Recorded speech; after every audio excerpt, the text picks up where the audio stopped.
One of the best stretches of Gamecock football in recent history just appeared for South Carolina, ending the season off with winning 6 of your last 7 games, generating a top 20 team overall in college football.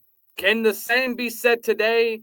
And are the South Carolina Gamecocks a dark horse to participate in a college football playoff game? These are my game-by-game predictions for the South Carolina Gamecocks for the 2025 season. Hello, everyone. I'm Lucas Hill here of SEC Live at the Voice of College Football. Everybody do us a favor. Hit the like, share, and subscribe button. Turn on the bell notification so that you are notified every time we go live here on. Want to thank our good friends always to the Voice of College Football website. We got our new merch shop that's now available, so we are very excited about that. This is one of the first times that we've mentioned the Voice of College Football shop, so we have a lot that's going to be in store for you. So you go in here, vocfb.com/shop, gets you automatically over here. You know that we cover South Carolina here on South Carolina Live at the Voice of College Football, even though we're here on the SEC channel, but we got your trucker hats, your shirts, sweatshirts, polos. You got your mugs, tumblers, coolers, whatever you need from there. Go to the Voice of College Football website, vocfb.com/shop, vocfb.com/shop, and use that promo code VOCFB Gamecocks to get yourself a nice little discount on your initial purchase. That's VOCFB Gamecocks. Go to vocfb.com/shop to get yourself a nice little discount. Let's talk about the South Carolina Gamecocks, because this is a schedule that you look at and say, okay, got a nice opportunity for you at this point in time. Got a nice little schedule that's favorable. Guys, South, according to Phil Steele, has the 4th toughest schedule in college football.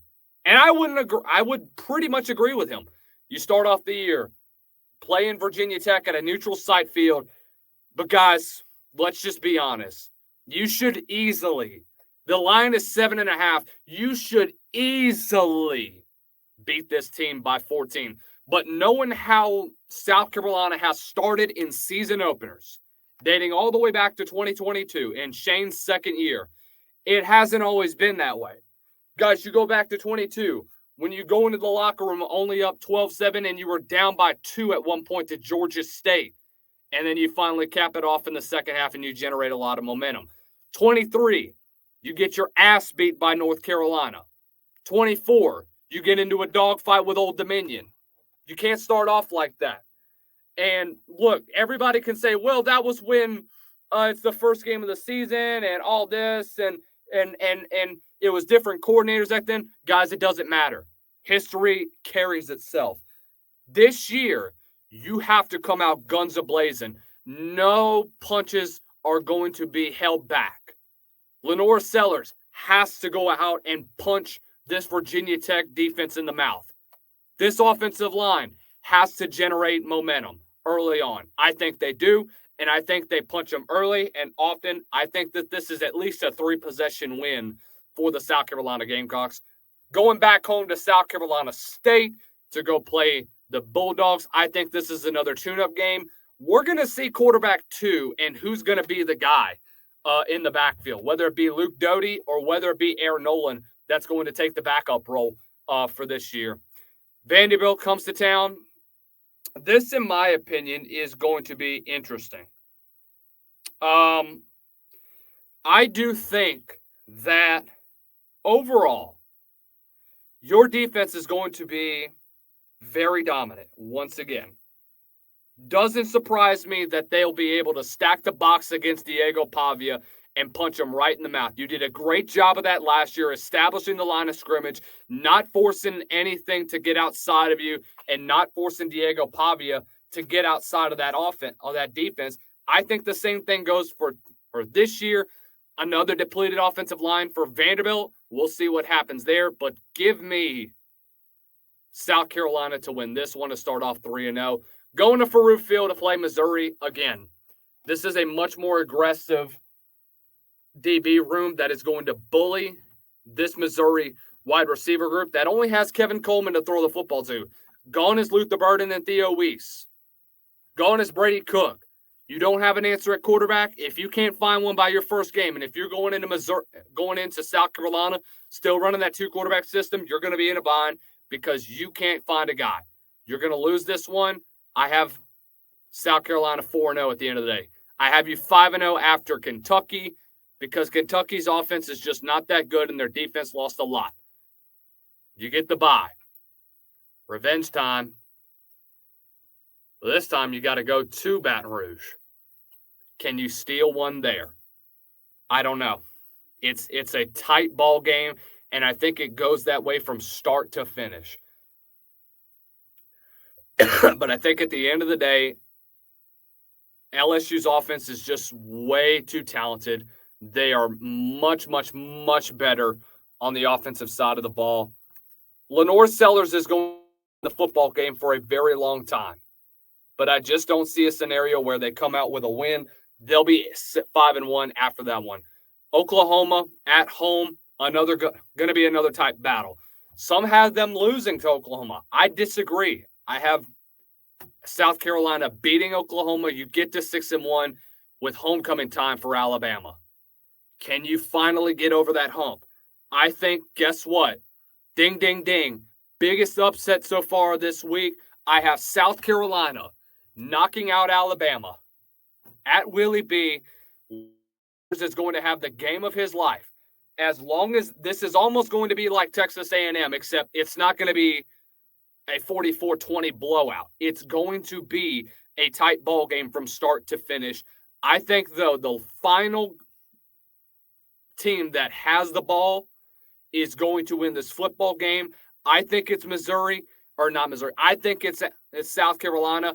I think they get one of the biggest wins of the Shane Beamer era, and they get to 7-1 on the season.